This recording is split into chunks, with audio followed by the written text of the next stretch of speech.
Hello everyone. Okay, after yesterday's very engaging midterm revision, okay, I decided to go back and dig deeper into the CTC mode and try out the code. And so I made some interesting sort of findings, which I think I want to share and also clarify the things that we discussed yesterday during the tutorial. Right, so here I have the code, all right, uh, from the question 2, all right.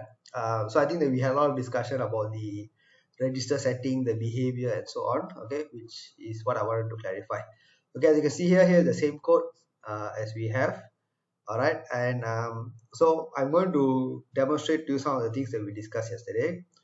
All right, so firstly I'm going to keep the code as it is, but remove the DDRD setting for the OCR0A and OCR0B pins, which are the port D, pin 6 and pin 5 over here. All right, so I am first going to comment out this line. All right, and when I comment out this line, all right, let's observe what we see here. All right, so this was something that was brought up yesterday. All right, do we need to set the DDR register? Okay, and we saw from the data sheet that we do need to set it. All right, so you can see here that once I comment off this setting, the signal is no longer visible on the output pin. It's no longer visible on output pin. And again, why? Because if you look back at this data sheet, okay, this block over here, we can see that the DDR register setting, okay, is an overall sort of enabler for the signal to pass through to the OCNX pin. Alright, so if I do not enable the DDR bit correctly, alright, no signal will pass through to the output pin. Alright, so even though the signal is generated, it cannot pass through to the output pin. Okay, so that is what we need to take note of. Alright, so that is why this code here has that particular setting missing. Alright, so we need to add that, alright, to make sure that the signal comes up. Okay, so I'm going to re-enable this over here.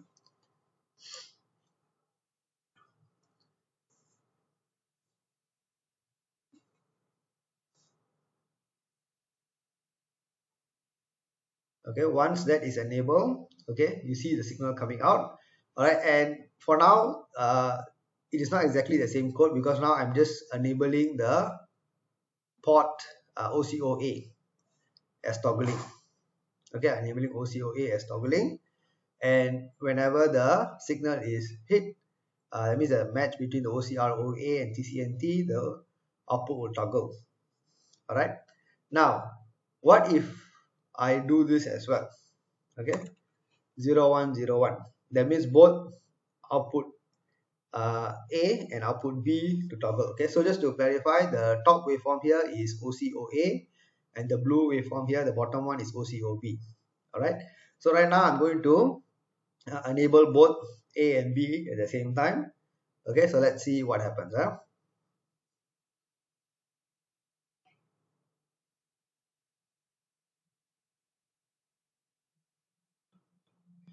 Okay, so now you see that I am able to generate the waveform on both output A and output B at the same time. All right, and this clarifies one of the things we discussed yesterday, that the CTC is only tied to the match between TCNT and OCR0A, not OCR0B. Okay, so over here, okay, actually this original setting here, which is OCR0A, is correct. Okay, so this is correct. Okay, to enable a signal on the OCR0A or OCR0B. Okay, because the CTC mode only checks for a comparison between OCR0A and TCNT. Okay, as what you can see here. All right, now what if I comment off the A part, correct, and I just keep B. All right, so let me run this now.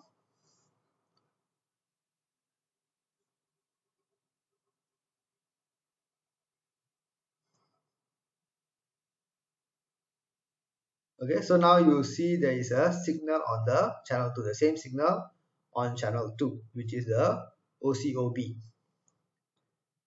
All right, so this code, okay, that we saw here, okay, is correct to toggle OCRB, all right, whenever there is a match between OCR0A and TCNT. Okay, because the CTC mode is only based on the match between OCR0A and OCR0B. All right. Okay, so let me put back both the waveform here. All right.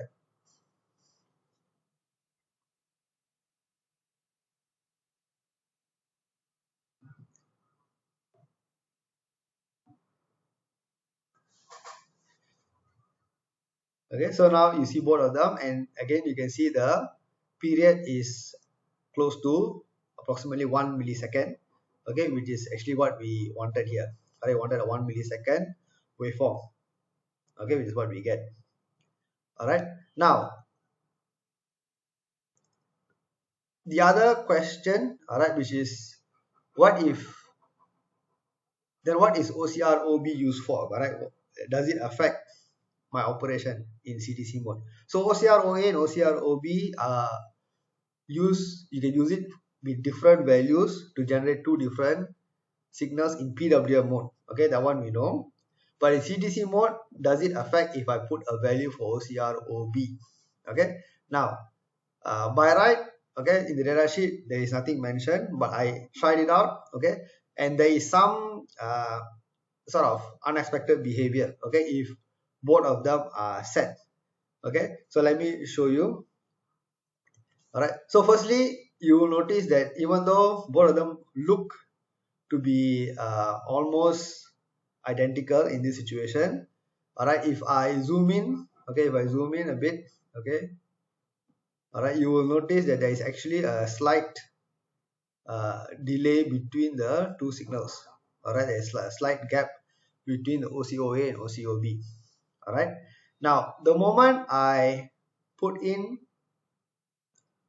okay, the OCROB value, okay, so let me put in a value here, OCROB.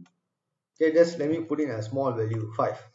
Okay, again, rightfully in the datasheet there is nothing, there is no mention of OCROB for CTC mode. Okay, and it's not used in CTC mode.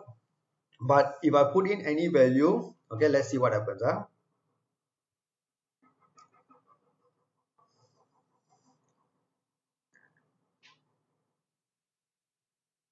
Okay, now you see that OCROB is actually inverted, is flipped. Okay, so let me zoom in over here. Okay, you can see now that the OCROB is inverted. Okay, when OCOA is high, OCOB is low, and so on. Okay, so it is actually causing a flip. All right, but this is not clearly mentioned in the data sheet. All right, and is the behavior that we are seeing now. All right, now if I zoom in some more, okay, if I zoom in a bit more here, okay, so again you can see that there is a delay which is a bit more, okay, than what we saw earlier. And if I increase this value, right, from 5 to let's say 10, okay, I want you to observe this gap over here, this gap between the transition of OCOA and OCOB. And what we will see is when this OCROB value increases, this phase delay, all right, between the two waveforms also increases. It also increases. Now until what point? Okay, so until a point when they are both the same. Okay, until a point when they are both the same.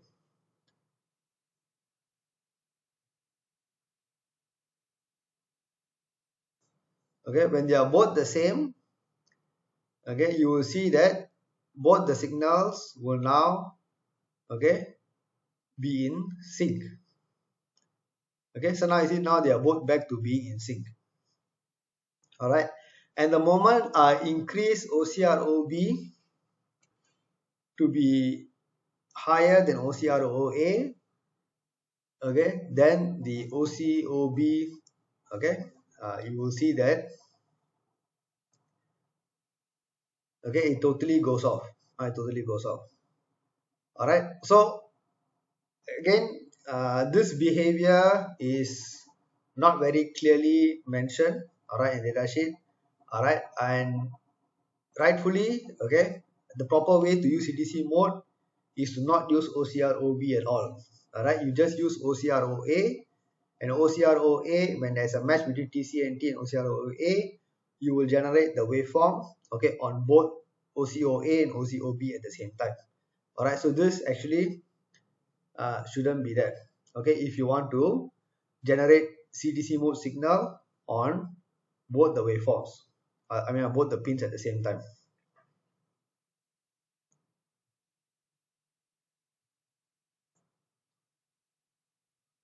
Okay, so this is the correct behavior. Okay, if you want to use CTC mode. Okay, so if you want to use channel A, I set this 0 1. If you want to use channel B, I set this to 0 1. If you want to use both, also can, but the only thing is I only am using OCR0A register, and I need to configure DDRD. Okay, so I hope this clears up some of the confusion and discussion we had yesterday. Okay, so to summarize again, CTC mode only checks for a match between TCNT and OCR0A. OCR0B should not be used in CTC mode. Okay, should not be used in CTC mode. All right, so whenever there's a match, depending on the TCCROA bits over here, I can choose to toggle the bits. All right, toggle the bits either for just channel A, channel B, or both. All right, so with that, it also needs another clarification for this question here, where we say that we are configuring both OCR0A and OCR0B. Okay, so the correct answer is still B. We are generating a signal only on OCOA, which is PD6. Okay, and the uh, or the additional information is we are also generating the same signal. Okay, the same signal. All right, sorry, in this case, since we have set OCR0B to a value that is higher than OCR0A, that totally shuts off the OCOB signal. All right, but if I did not have this line over here, that means if this line was not there, all right, then I would have generated the same 308 hertz signal on both PD6 and PD5. Okay, on both PD6 and PD5, I would have generated the same signal, okay, which is the 308 hertz signal, okay, based on OCR0A setting. Okay, but because I have that line over there with OCR0B bigger than OCR0A, that automatically turns off my uh, output on the OCOB. Okay, so I only see the output on OCOA. All right, so that is that clarification. And then for this, all right, so some of you asking, will configuring port D, okay, in the ISR while I enable toggling in TCCR mode have any conflict? Okay, so let's look at this other code over here. So this code here is the same code that you see here, okay, where we have disabled all the clock generation. Okay, that means normal GPIO mode. All right, and we have enabled the interrupt. All right, and in the interrupt we have toggle the port D pin. Okay, same thing as what you see here. All right, and I'm going to run this code over here. So let me run this.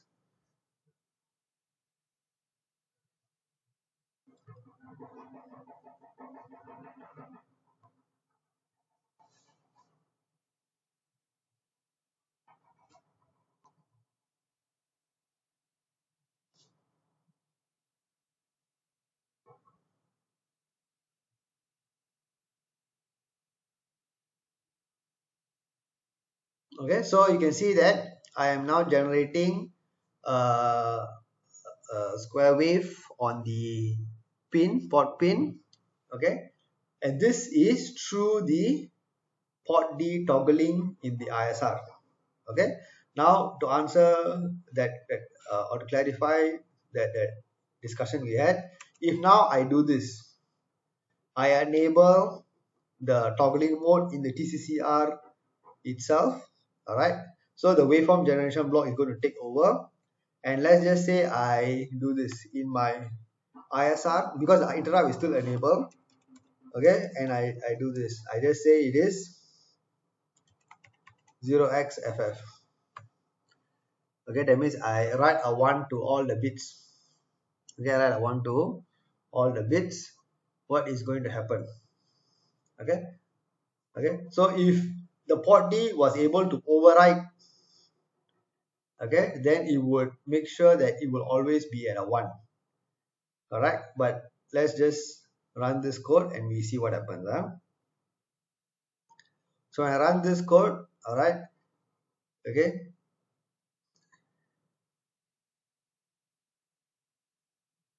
you can see that the output signal, okay, has not the waveform is still being generated, okay, based on the now based on the waveform generation bits over here, and not based on the ISR. Okay, because the ISR is still being triggered and I'm still writing to port D. Okay, but it has no effect. Okay, because if we come back here, we see that, okay, once I have selected, okay, the waveform generation signal to go through, okay, this multiplexer, which is based on the COM bits. All right, once the multiplexer selects the waveform generation bits to go through, okay, whatever I write to port D, okay, will not go through to the output pin. Okay, so I'm still writing to a register, but the value will not pass through to the port pin. Only the waveform generation signal is passing through to the port pin. Okay, so that is why, okay, in this example here, even though in ISR I am permanently writing a 1 to all the bits to port D, it does not affect the waveform generation because this particular pin is already blocked off from the port register and is tied to the waveform generation block. Okay, so I hope this sort of clears up some of the discussion that we had yesterday.